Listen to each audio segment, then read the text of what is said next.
संसद में कुछ दिन पहले एक बहस में मैंने कहा प्रधानमंत्री जी को कि आपके व्यक्तित्व के दो विशेष बिंदु हैं जिसको यूनिक सेलिंग पॉइंट्स आपके कहते हैं, यूएसपीज। आपके आलोचक भी मानते हैं कि निजी रूप से शायद आप स्वच्छ हैं, और दूसरा आप एक पढ़े लिखे विद्वान अर्थशास्त्री हैं।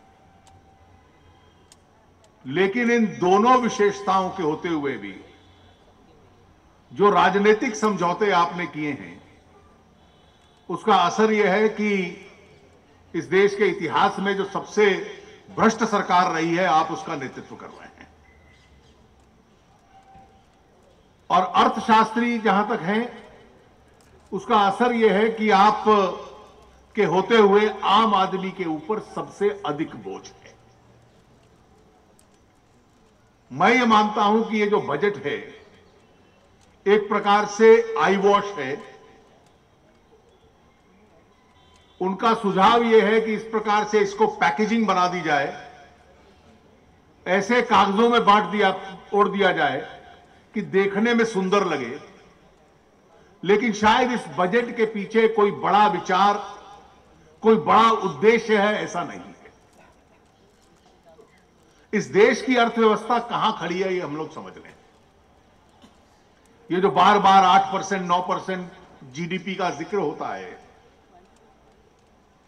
हमारी जीडीपी का जो सबसे बड़ा हिस्सा है लगभग 56%, वो सर्विसेज, सेवाओं का क्षेत्र होता है। और सर्विसेज एक ऐसा क्षेत्र है जिसमें कोई दुकान छोटादार है, कोई गाड़ी चलाता है, कोई नौकरी करता है, कोई छोटा व्यवसाय करता है। ये सारे के सारे क्षेत्र वो हैं जिसमें सर्विसेज में सरकार की आवश्यकता नहीं होती, सरकारी नीति की आवश्यकता नहीं होती। चाहे शिक्षा है, आईटी है, और हर प्रकार की सेवाएं उसमें आ जाती हैं। धीरे धीरे लगभग 60% भारतीय अर्थव्यवस्था सर्विसेज में हो गई, और जनसंख्या का बहुत छोटा हिस्सा है जिसको इसमें रोजगार मिलता है। लोग स्वयं द्वारा ही रोजगार में होते हैं या कहीं नौकरी करते हैं। 60% जनसंख्या कृषि में है, और कृषि का जो योगदान है राष्ट्रीय आय में वो अब घटते हुए 16% हो गया। तो 16% को 60% जनसंख्या के बीच में बांटा जाता है। किसी भी दुनिया के देश में कृषि में जब बहुत अधिक लोग होते हैं, गांव में रहते हैं, कभी 80% से धीरे धीरे 60% हुए, तो जब अर्थव्यवस्था बढ़ती है तो शहरों का विकास होता है, शहरों का विस्तार होता है। लोग कृषि को छोड़कर, और अगर एक परिवार में से 10 लोग कृषि में हैं तो उसमें से 5, 6, 7 ऐसे होंगे जो नौकरी या व्यवसाय में, दूसरे व्यवसाय में चले जाएंगे। और इसके लिए आवश्यक होता है कि जो इंडस्ट्री है, उद्योग है, जहां पैदावार होती है, वो इतनी तीव्रता, तेजी से बढ़े कि उसमें ताकत हो कि इन लोगों को अपनी ओर खींच रहे। 20 वर्षों तक चाइना का जो मैन्युफैक्चरिंग सेक्टर था जिसने वहां रोजगार पैदा किए, वो 12% से लेकर 14% सालाना तक बढ़ता रहा। हमारे देश का दुर्भाग्य यह है कि हमारा जो उद्योग है वो 8% के करीब बढ़ता है, और 8% बढ़ता है तो जिस तेजी से रोजगार उपलब्ध करने हैं वो नहीं कर सकता। हमारी सर्विसेज बढ़ती हैं, लेकिन सर्विसेज का बढ़ना तो लोगों की वजह से है, सरकार की वजह से तो है नहीं। और सरकार का इसका मतलब उसमें कोई योगदान नहीं है। और कृषि की स्थिति इतनी खराब है, और इस बार जो ये कहते हैं कि कृषि थोड़ा सा 5% के करीब बढ़ी, 5.4%, वो इसलिए नहीं बढ़ी कि पैदावार बहुत बढ़ गई, इसलिए बढ़ गई कि इससे पिछले साल में देश के बड़े हिस्से में सूखा था, और जो 230 मिलियन टन के आसपास पैदावार होती है उसके स्थान पर 214 मिलियन पैदावार हुई। पिछला वर्ष कम हो गया, उसकी तुलना में यह वर्ष थोड़ा बढ़ गया, और इसलिए परसेंटेज देखने में जो अंतर आया कि आज वहीं खड़े हैं हम जहां 2 साल 3 साल पहले खड़े थे। तो इसमें भी सरकार का कोई योगदान नहीं है। अब बजट का उद्देश्य होता है कि कीमतें कम करें। 3 साल लगातार हमारे यहां मुद्रास्फीति डबल डिजिट की तरफ बढ़ी और सरकार के पास कोई सोच नहीं है। अर्थशास्त्री प्रधानमंत्री होते हुए भी वो केवल एक काम करते हैं कि ब्याज दर बढ़ा दो। अब ब्याज दर बढ़ाने का असर होता है कि आप बढ़ाते जाओ, हर 4 महीने बाद बढ़ा दो, तो जो आपके यहां उद्योग लगाना चाहता है उसको रुपया महंगा मिलेगा। जब उसको रुपया महंगा मिलेगा तो जो पैदावार वो करेगा, जो मैन्युफैक्चरिंग वो करेगा, उसका सामान दुनिया के बाजार में कहीं बिक नहीं सकता, क्योंकि चाइना का, मलेशिया का, थाईलैंड का उससे सस्ता होगा। दुनिया में उसको 4% पे रुपया मिलेगा, भारत वाले को 12-13% पे मिलेगा। Cost of money goes up. दूसरी आवश्यकता होती है कि जिसको हम इंफ्रास्ट्रक्चर कहते हैं,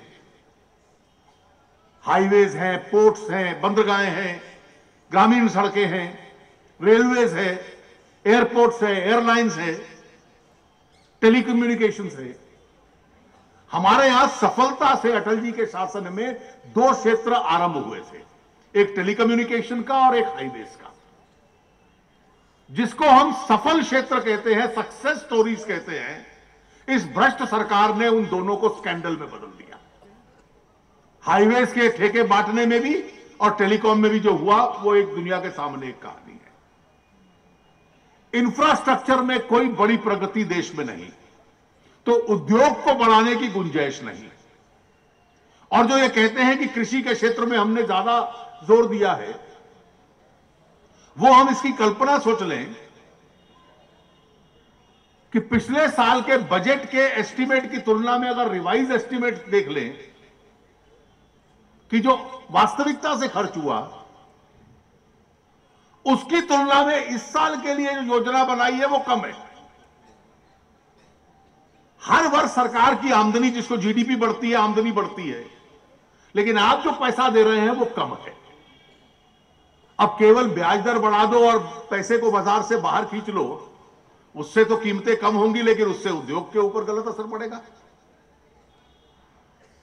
कीमतें कम करने का एकमात्र तरीका होता है कि आप जो सप्लाई साइड है, जो आपको फूड, खाद्यान्न पदार्थ लोगों में देने हैं या अन्य चीजें देनी है जिसकी कमी है, उसकी संख्या और उसकी मात्रा को बढ़ाइए।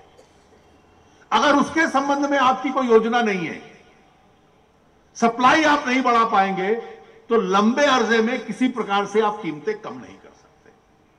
तो इस बजट को हम देखते हैं तो इसको संक्षिप्त में हम समझ लें कि इससे मुद्रास्फीति कम नहीं होगी।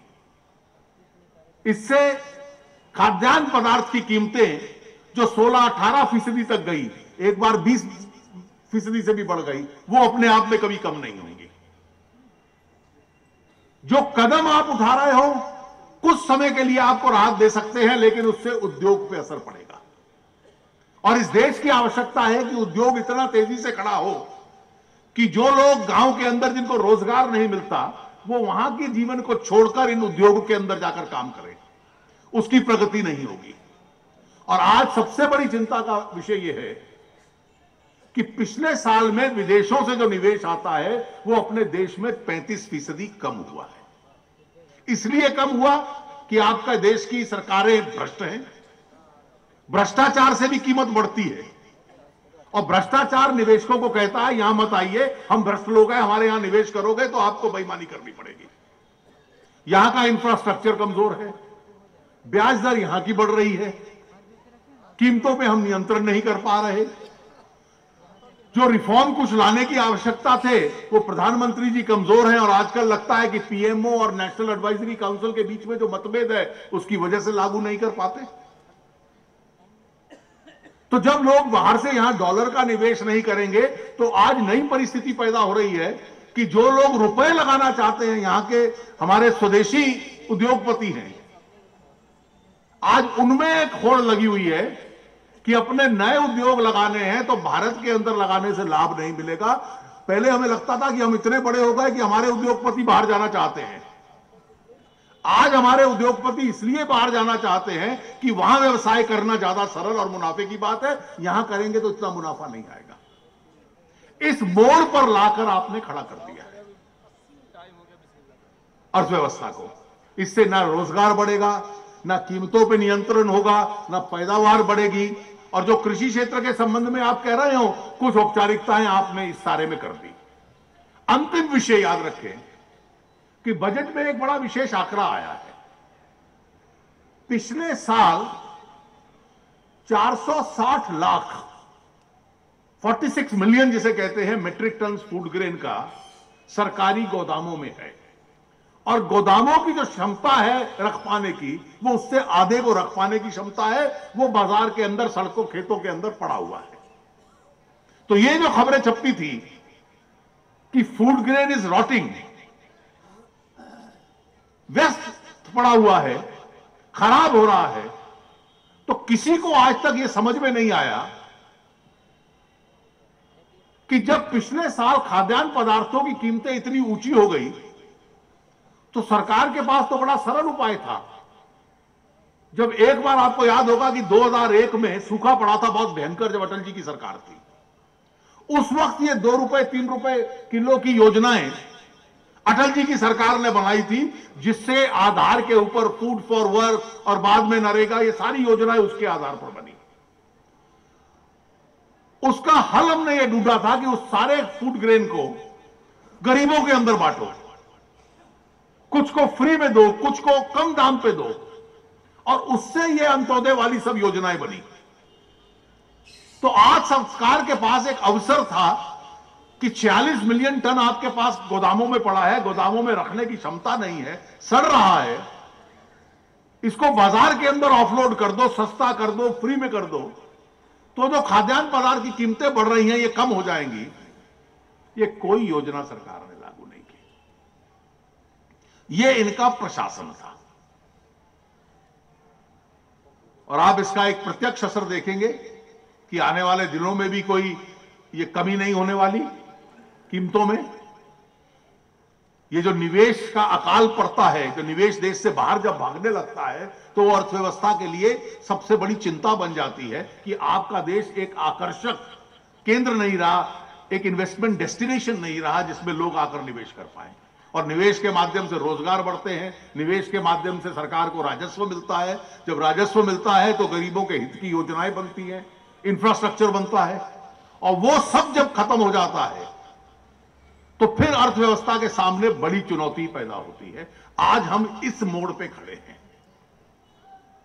सरकार में एक खूबी है, और वो खूबी ये है कि जिसको बिना किसी बड़े विचार के आप केवल छोटे छोटे कहीं 200-300 करोड़ ज्यादा दे दिया, और उसके आधार के ऊपर आप अपनी पैकेजिंग इस प्रकार की कर लो कि आपने बहुत शानदार कदम उठा लिया, लेकिन इस प्रकार का धोखा बहुत लंबे समय तक नहीं चलने वाला है।